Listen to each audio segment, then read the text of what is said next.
This is the best moments of the BBQ Central Show in 10 minutes or less. Ever wish you could re-listen to your favorite interview or segment?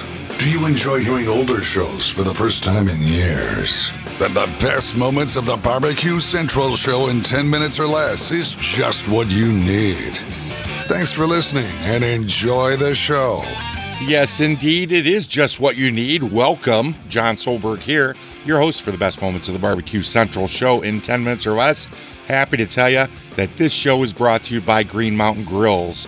For 17 years, Green Mountain Grills has brought the smoke to the competition scene and backyards all over the world. Their Venturi-style firebox delivers the cleanest 150-degree smoke in the pellet game. Their newly redesigned 2025 Prime 2.0 grills blend the proven technology of the past with the technology of the future. Green Mountain Grills is the original innovator of all things Wi-Fi, and they continue to give the users granular options to control your grill in any environment from anywhere.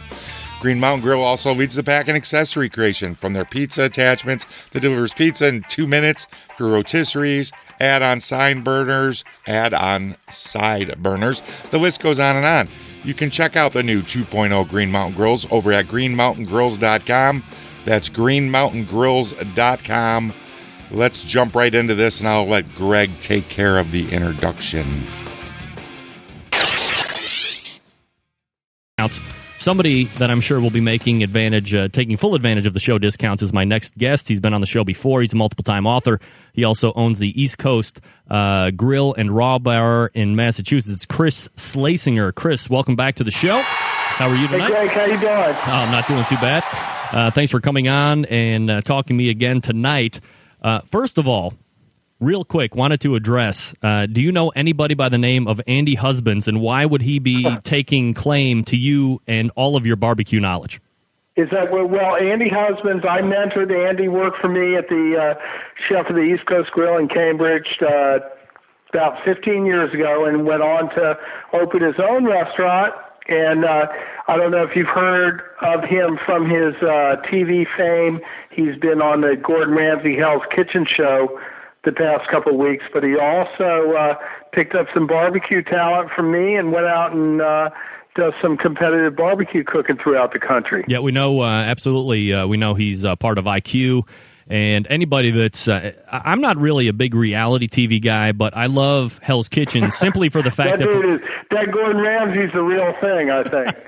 Well, the reason I like it is because if I'm having an exceptionally bad day and it's a Tuesday night, I can turn on the television and watch at least 10 to 12 other people getting reamed out by a first-class drill sergeant calling them every name in the book. I love it. No, and Andy, I tell you, it's funny seeing Andy get it like that, because when we used to give it to him in the kitchen, he didn't take it. So I thought he might be giving it back to Gordon, but from what I hear, he hadn't been so far. Well, it seems like perhaps you should have, from what I saw last week, you should have at least passed a garlic bread recipe to him. No, I talked to him about that. We actually do a 4th of July party for the staff, and he helps cook for it from the old days. And I talked to him about the show, and he said it was pretty wild. You know, that it's kind of like boot camp for him, and they try to trick him. They put him in a restaurant setting, and they set him up to fail in a lot of different ways. And then, it's great television. I don't know how realistic it is for the restaurant business, but.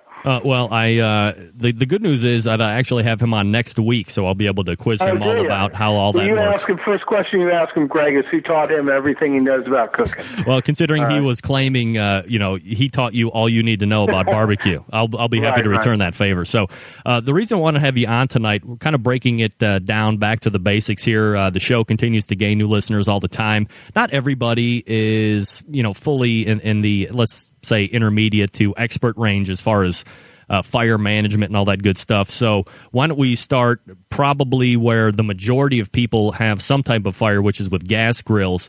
How do you go about, starting the gas grill? Do you do any type of preheat? What are your suggestions to the people out there as far as, just some of the basics, getting the propane or the natural gas grill started up? Well, Greg, as a chef, I know a lot of chefs have attitude, and I've always based my career on not having attitude, and we try to have a small amount of attitude in the books. But when it comes to gas grilling, I'm not sure. I tell you, all I've ever grilled over is wood and charcoal. I mean, I think Yeah, I know a lot of people that have gas that grill during the week on it because it's quicker and more efficient, and on the weekends then use the wood and the charcoal. But I really don't have a lot of experience with gas. And wouldn't you say, especially maybe 5, maybe 10 years ago, gas was obviously more efficient as far as a time sense. When you got home, you could, do a couple quick flips and the gas was on. More consistent, easier to do for sure. Right, but now with the advent of charcoal chimneys, without having to use lighter fluid, for that to burn off and you get your huge flame and then everything kind of dies down, you get it to ash over. With the advent of the charcoal chimney, you can put that charcoal chimney over, I use a big banjo burner made by Bayou Classic. It's 150,000 BTUs or whatever it does. So, it gets it rip-roaring in good time. Some cookers are actually like the Big Green Eggs and the Bubba Kegs actually have a very good draft system. So you're actually probably at grilling temperature within 10 minutes. It doesn't have to be this charcoal's scary, charcoal's intimidating anymore, does it? I think some people like messing with fire and other people don't. For me, I like fire. It's unpredictable. You always run the chance of ruining your dinner. And it creates that kind of thrill of the grill concept where each time you go out there where you have to make some different judgments. I remember my dad, when I was a little kid, he'd go out there and put his hand up in the air and test the wind direction and, do this and that and, always deliver a great cooked grilled meal from the uncertainties of the backyard, and I think to me that's part of the excitement of grilling is dealing with all this different stuff. But certainly realize that some people aren't into that, and gas grilling is definitely has its positive aspects. But to me, wood and charcoal is definitely the way to go. We're talking with multiple-time author and restaurant owner Chris Schlesinger tonight about fire management. So obviously, you're dealing with the wood, you're dealing with the charcoal. Of the two in the charcoal category, obviously there's briquettes. There seems to be quite a new movement here over the last 2 to 3 years of these hardwood lump briquettes. That's debatable. And then there's obviously just the lump charcoal. Which one do you prefer, or do you use one or the other depending on whatever it is you're cooking and what kind of method you're cooking with? Well, I kind of categorize them in 3 categories. The briquettes, the hardwood charcoal is actually the wood burnt in the absence of oxygen to yield pure charcoal that looks like coal and wood. And people say that briquettes are, briquettes are made with, they have petroleum starch binders and things like that, and they have some impurities in them. But I think if you use briquettes, the main thing about briquettes is you need to wait until they're fully engulfed in white ash. Because if you cook with them before they're fully caught, then they do have some impurities. But once they're totally engaged, they're okay. Now, hardwood charcoal burns hot, burns quick. I really like that. And wood's great. But I would say the thing that I like the best about hardwood charcoal is when I grill, like when we grill at the restaurant at the East Coast Grill in Cambridge, is we grill for 3 hours, 4 hours.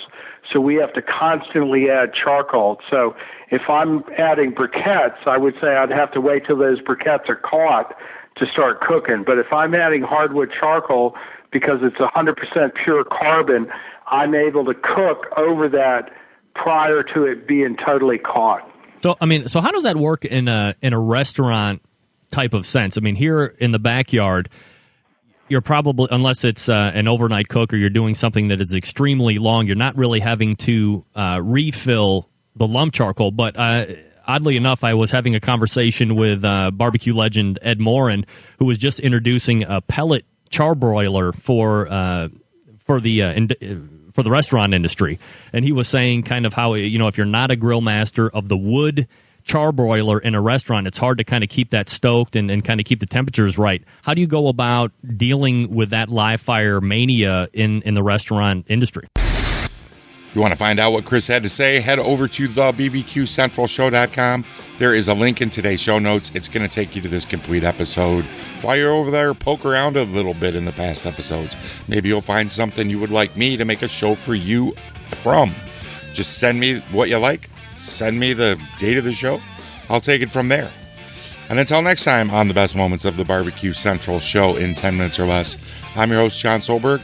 I look forward to talking to you again soon.